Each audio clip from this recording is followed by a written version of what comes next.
Ano ba yan? Nangangalinga. Ang baho! Hanggang ngayon, ha? Friday na ngayon. Tuyo pa rin yung ulam mo. Alam mo, ang pangit-pangit mo. Kasing pangit ng baonan mo. Ice cream? Yung baonan mo, tapos yung laman, tuyo. Hindi ka ba nahihiya sa school na to? Kasi yun lang ang kaya kong ibaon eh. Kasi kayo mga mahihirap, mga trying hard kayo. Alam niyo naman na hindi niyo afford dito eh. Dito pa kayo nag-aral. Sa bagay, sa scholarship ka lang naman umaasa, di ba? Sa scholarship ka lang nabubuhay. Kaya nandito ka. At nakikisiksik lang sa mga katulad naming mayayaman. Alam mo ako, kahit scholar ako, afford ko pa rin kahit anong gusto ko. Ikaw, wala kang afford, di ba? Nakakahiya ka. Yung itsura mo, alam mo mukha kang virus. Pag may lumapit sa'yo, magkakasakit. Wala naman akong hangan. Kaya ako nandito, kundi makatapos lang ako ng pag-aaral na hindi ko nagawa noong panahon na buhay pa yung mga magulang ko kasi nakatutok nga ako sa trabaho. Alam mo kung ako sa'yo, magpahinga ka na lang. Sa edad mong yan, wala ka ng pag-asang gumraduate. O umasenso sa buhay. Siguro kung makakagraduate ka, or before ka makapagtapos ng pag-aaral, doon ka sa libingan gagraduate. Tingnan mo nga, amoy lupa ka na. Ang baho mo na. At ito, iyo, baon mo yan? Lunch mo yan? Ang bagay dito, yan. Uy! Tinatapon sa basurahan. Wala akong pagkain kundi yun. Ba't mo naman tinapon? Ang bagay nga sa'yo, doon ka sa lupa kumakain. Kasi mukha kang aso. Yung bag mo, ew! Yuck! Yuck! Ang nakakadiri! Tingnan mo pati kamay ko, nangamoy. Siguro buong pagkatao mo talaga mabaho. Yung mga lahi mo mababaho. Kaya ikaw, sisiguraduhin ko, hanggat nandito ka pa sa school na to, hindi kita tatantanan. Magiging impyerno yung buhay mo. Hanggang sa sumuko ka at umalis ka dito. Tandaan mo yan. Tanda. Uy, Nay! Nako, sama naman ang ugali ng babaeng yan. Tingnan mo, yung baunan mo tsaka yung bag mo, pinaghahagis, oh. Thank you Ito nga yung pagkain ko. Ito nga yung lunch ko eh. Tinapon nga eh. Bakit naman po kasi pumapayag ka na abusuhin ka lang ng babaeng yun? Isa pa, isang pitik mo lang ha, mawawala yung scholarship nun. Wag, yaan mo lang siya. Naririto ko para matingnan ko yung mga tao, mga estudyante na karapat-dapat. Darating din ng panahon, mawawala ng scholarship yan. At ako, patuloy pa rin maghahanap ng mga taong karapat-dapat para sa itatayo kong foundation. Sa bagay, may punto ka naman, pero ingat-ingat na lang din po ha, baka mapano ka dyan eh. Sige po, maglilinis na po muna ako. Alika, kumain ka na ba? Ay nako, okay lang po, tapos na rin po ako. Ikaw, kain ka na po dyan. Oo, sige. Sige, alis naman po muna ako ha. Sige, thank you, Yvette. Mr. Counselor, I promise, nakita ko to sa bag niya. Wala naman akong ibang pagbibintangan dito sa whole campus kundi siya. Kasi bukod sa matanda yan, mahirap. Alam niyo naman, di ba, mahihirap. Naghahanap ng paraan para makapera, para makapagnakaw. Kaya tingnan mo, bracelet pa to na bigyan ng mami ko, tapos nanakawin niya lang ng ganong kabilis. Kaya hindi ako makakatanggap. Dapat makulong yung babaeng to. Ito, matandang to. Sir, hindi ko kayang gawin na magnakaw. Sa tanda ko ng to, alam nga namang magnakaw pa ako niya. Alam kong mali yun at masama. Hindi ko kayang magnakaw, sir. Tingnan niyo, hindi lang siya magnanakaw, sinungaling pa. Sandali! Alam mo, mabigat na akusasyon yan. Patingin nga. So, ito, nakuha mo sa bag niya. Opo. Meron ka bang witness na nakuha mo sa bag niya? Wala po, pero alam ko po siya kasi nagkita kami kanina sa kantin. May sinabi po ako sa kanya. Siguro hindi niya nagustuhan, kaya ito po yung ginaganti niya sa akin ngayon. Kaya hindi po ako makakatanggap. Baka sa susunod, ano pong ibigay niya sa akin parusa? Sir, hindi ko nga nakakatabi yan sa upuan or... Ay, naku sir, hindi ko talaga kayang gawin yan, sir. Alam nyo, dito sa eskwela na to, napaka-importante ng pangalan ng eskwela na to. Ayaw na ayaw namin nababahira ng kahit anong masama itong eskwela na to. Napahigpit namin dyan dahil inaalaga natin ang pangalan natin, ang reputasyon natin. Dahil nasa Catholic school tayo. Tsaka, Miss Eden, hindi naman natin basta-basta ipapakulong si Miss Gina dahil unang-una, ano sasabihin ng mga donors natin, ng mga tao? Nagpapakulong tayo ng estudyante. Eh, sir, yun na nga po eh. I get your point. Kaya nga gusto ko siya makulong para hindi mabahira naman siya tong campus na to na dahil sa matandang to. Kaya gusto ko siya makulong. Pag nanakaw yung ginawa niya. Miss Gina, may masasabi ka ba? Totoo ba yung sinasabi niya?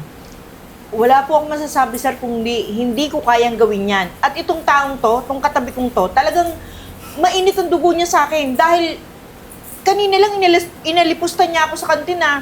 Anong karapatan ko mag-aral eh? Matanda na nga daw ako. Eh bakit totoo naman, di ba? Sumisiksik ka dito sa campus na to, mayayaman lang dapat dito, hindi katulad mo. Kaya sir, please, kahit anong gawin niyo, mawala lang to sa landas ko tong matandang to. Baka kung anong gawin niya sa akin sa susunod. Sige, hawakan mo. Eto, napag-decide na ako. Hindi natin siya papakulong. Hindi rin natin siya expel. Pero habang iniimbestigahan natin yung nangyari, Miss Gina, I'm sorry to say, pero kailangan ka namin suspend. Kasi kailangan namin imbestigahan tong nangyaring to. Dahil kung totoo to, mabigat ako sa niya, pwede ka ma-expel. Wala pong problema sa akin, sir, kung isususpended ako. Pero ang sa akin lang, gawin sa lalong mabilis na panahon. Dahil hindi ako guilty sa bagay na yan, sir. So, Miss Gina, I'm sorry to say, 7 days suspension tayo habang iniimbestigahan natin yung pangyayari. Sige, sir. Oh, Mr. President, Nagmamadali akong pumunta dito kasi may nagbalita sa akin doon, yung janitress. Eden, ano na naman yung ginawa mo? Ha? Sinasabi niyo, Mr. President, wala po akong ginagawa. Nandito nga ako kasi itong matandang to, ninakawan ako. Matanda. Kilala mo ba yung kausap mo, Eden? Opo, kilalang kilala ko. Siya lang naman dito yung pinakamatandang estudyante na mahirap, na squatter, pampastupa at mabaho. Naku, Ma'am Gina, sobrang pasensya na po kayo sa inaasal ng estudyante na to, ha. Ma'am, sorry sa mga sinasabi niya sa inyo. Hindi niyo ba siya kilala? Sandali. Naguguluhan ako. Sino ba siya? Mr. Enriquez, Miss Heruela, ang kausap niyong matanda na to, siya lang naman yung may-ari ng school. Ano? Ma'am, sorry po, pero baka pwede kong tanungin bakit po kayo nagpapanggap na estudyante ngayon? Nagdi-disguise ako dahil gusto kong pumili ng mga ilang scholar na estudyante sa gagawin natin bagong foundation, Mr. Layob. Wait nga lang. Ano ba mga pinagsasabi niyo? Estudyante nga lang siya. Paano magkakaroon siya ng foundation? Anong may-ari ng lupain dito? Yes. At magtatayo ako ng panibagong foundation, kaya ako nagdi-disguise, naghahanap ako ng mga matitinong estudyante. So, alam mo nang hindi ka kasali doon, ano? Alam mo nang hindi ka required na sumali doon sa foundation na yon. At ngayon pa lang hinihiling ko sa iyo, Mr. Enriquez, na i-expel ang babaeng ito. Teka lang, bakit ako? Sandali Miss Gina, unang-una, pasensya na po sa nangyari. Ginagawa ko lang naman po yung trabaho ko bilang counselor. Pero since nagsinungaling ka, Miss Eden, alam mo naman na ayaw sa lahat yung napapahiya, ipaprocess ko yung expulsion. Sir, huwag niyo po yung gawin sa akin. Paano na lang yung scholarship ko? Pinaghirapan ko to lahat, di ba? Tsaka yung sinasabi niyo, ma'am, bakit hindi niyo ako sasali? Matalino naman ako. Alam niyo yan. Bukod sa hindi kita isasali, o ungat matalino ka, napakadumi ng ugali mo. Ayoko mabahira ng foundation ko ng kahit anong ganyang pag-uugali. Pangalawa pa, para sa pagkakaalam mo, kahit saan ka mag-apply ng scholarship, gagawin ko ng paraan na hindi matuloy. Hindi ka matanggap. Eh, ma'am, sorry na. Hindi ko po sinasadya yung lahat. Kasi, Tapos na yung usapan na to, Miss Eden. Mr. Enriquez, ayusin mo na lahat ng mga papel para ma-expel na tong si Miss Eden Heruela. Sa lalang madaling panahon, Miss Heruela, huwag ka nang pumasok sa classroom niyo mamaya. Magstay ka dito sa guidance counselor office at aayusin natin ang expulsion mo. Tatawagan ko na rin yung parents mo mamaya. Mr. President, ma'am, sir, I'm sorry. Miss Gina, punta muna tayo sa labas. Tara po. For meeting.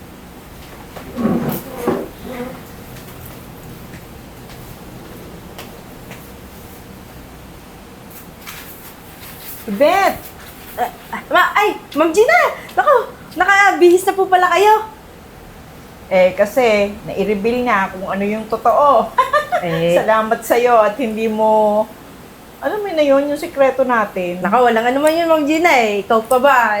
Malakas ka sa akin. Kaya lang ako pumunta sa'yo rito dahil para ibigay ko yung surprise ko sa'yo. Surprise? May paganyan-ganyan ka pa. Hindi na okay lang yung tulong ko sa'yo eh. Wala naman akong inaanong kapalit nun eh. Gusto lang kitang i-congrats kasi bibigyan kita ng scholarship. Scholarship? Ma'am Gina, scholarship hanggang makapagtapos ako? Nako, Ma'am Gina, ang tagal ko ng pangarap makapagtapos ng pag-aaral. Alam mo naman yung hangad ko, kaya nga ako nag-disguise, di ba? Para humanap ng maaayos at mababait na estudyante. At isa ka doon. Nako, puwasa pala ako sa inyo kung ganon. Siyempre naman. Nako, Ma'am Gina, itong scholarship na to, malaking tulong to sa akin, lalo na kapag nakapagtapos ako ng pag-aaral. Kasi yung pamilya ko, mama ko, kapatid ko, sa akin lang umaasa yun eh. At hindi pa doon. Hindi doon matatapos ang lahat.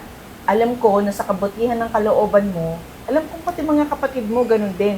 Kaya pati sila, welcome na welcome sa foundation ko. Gusto ko rin silang pag-aralin. Nako, Ma'am Gina, malaking tulong po yan sa amin, Ma'am. Talagang hindi ko po ito tatanggihan, lalo na yung kapatid ko, kailangan din niya ng ganong scholarship. Pero Ma'am Gina, alam mo ba, etong mga tulong mo sa amin, hindi po namin babaliwalain to. Gagawan po namin ng paraan para pagtapos po talaga kami. Talaga, totoo yun. Napakaganda ng edukasyon talaga sa buhay ng tao. At naniniwala ako, Yvette, na ang katalinuhan hindi lang sa yaman. Yan ay nakikita sa kabutihan ng kalooban. Kaya sana hanggang sa pagtanda nyo, dala-dala nyo yan. Pati yang magandang edukasyon. Nako, Ma'am Gina, maraming salamat po talaga. God bless po.